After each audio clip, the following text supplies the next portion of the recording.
आदरणीय बच्चूभाऊ यांनी शिवसेनेत प्रवेश केलेला आहे. प्रहार जनशक्ती पक्ष शिवसेनेत विलीन केलेले आहे.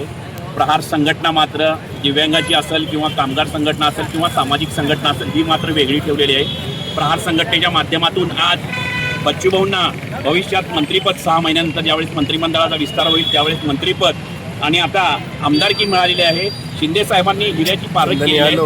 त्या प्रतीची विदर्भ असेल किंवा मराठवाडा असेल यामध्ये शिवसेनेची व्याप्ती कशी वाढवता येईल आणि आदरणीय बच्चूभाऊंच्या वडहस्ताखाली बच्चूभाऊ आमचे वड आहेत. एका वडाच्या छायेखाली आम्ही लहानाचं मोठं झालेलो आहोत. आम्ही पण आदरणीय शिंदे साहेबांची शिवसेना प्रहार संघटनेच्या माध्यमातून कशी व्याप्ती वाढवता येईल आणि कशी आम्हाला म्हणजे शिवसेनेकडून जे काय आम्हाला म्हणजे फार मोठी मदत सुद्धा होणार आहे. भविष्यात जर आम्ही ह्याच्या सत्ताधाऱ्यांच्या बाजूने गेलो तर आमची कामं सुद्धा होणार आहेत. भविष्यात आम्हाला म्हणजे जे काही आमची अडीअडचणी असतील उदाहरणार्थ दिव्यांग मंत्रालय ही फार मोठी म्हणजे दिव्यांग मंत्रालयाला डोनेशन मिळणार आहे. दिव्यांग मंत्रालयाला म्हणजे दिव्यांगांना न्याय मिळणार आहे, शेतकऱ्यांना न्याय मिळणार आहे, कर्जमाफी मिळणार आहे.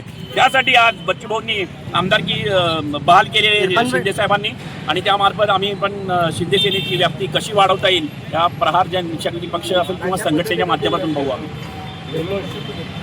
जल्लोष जे केलेला आहे फटाके वाढवून लाडू भरून आणि गुलाल उधळून आज आम्ही या बच्चूभाऊंना जे काही मंत्रिपद मिळणार आहे किंवा आमदारकी मिळणार आहे त्याच्याबद्दल बहाल केलेली शिंदे साहेबांची आम्ही इथं खरं तर ऋणी आहोत आणि शिंदे साहेबांनी हिऱ्याची पारख करून आम्हाला न्याय दिलेला आहे. हो, खरं तर प्रहार जे आहे ते सर्वधर्म समभाव घेऊन काम करणारा पक्ष आहे. मात्र शिवसेना जे आहे ती कट्टर हिंदुत्ववादी पक्ष म्हणून त्यांनी तसं कार्यकर्ता म्हणून त्याच्यामध्ये सगळं समतोल राखणारा पक्ष आम्ही प्रहार संघटनेच्या माध्यमातून आम्ही काम करणार आहोत.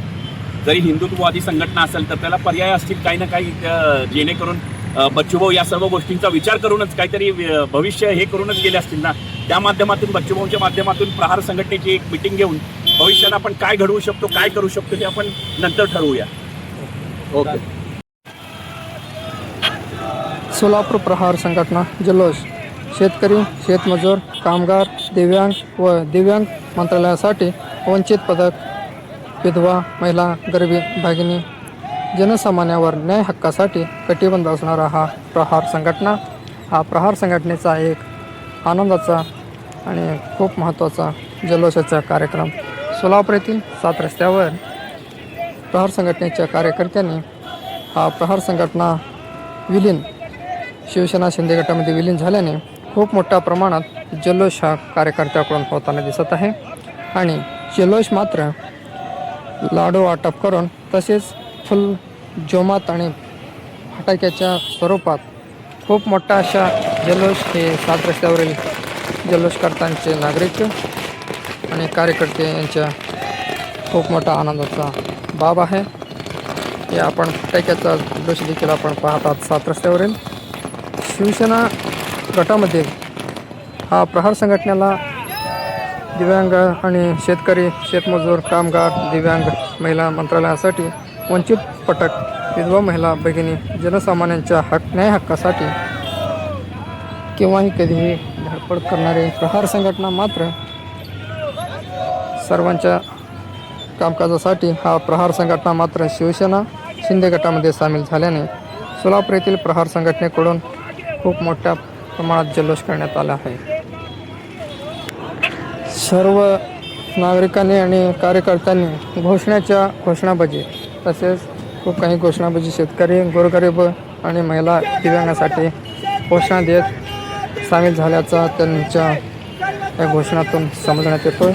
महाराष्ट्राचे आदरणीय माजी मंत्री प्रहार जनशक्ती पक्ष शेतकरी संघटनेचे माननीय आदरणीय बच्चूभाऊ कडू साहेबांच्या महाराष्ट्राचे आदरणीय नेतृत्व, महाराष्ट्र राज्याचे माजी मुख्यमंत्री तथा उपमुख्यमंत्री मंत्री लवकरात अनाथांचे एकनाथरावजी शिंदे साहेबांच्या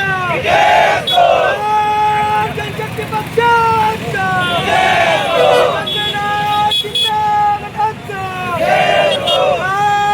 जनशक्ती पक्षाचा अरे बच्चू बहुत मागे बढ़ो, हम तुम्हारे साथ हैं.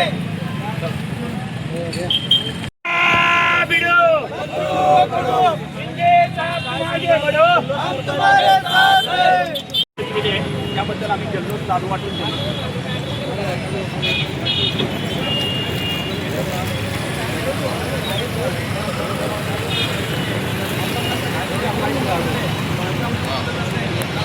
बच्चू भाऊ तुम आगे बढ़ो, हम तुम्हारे साथ हैं शिंदे साहेब तुम्ही आगे बढ़ो. हम तुम्हारे साथ हैं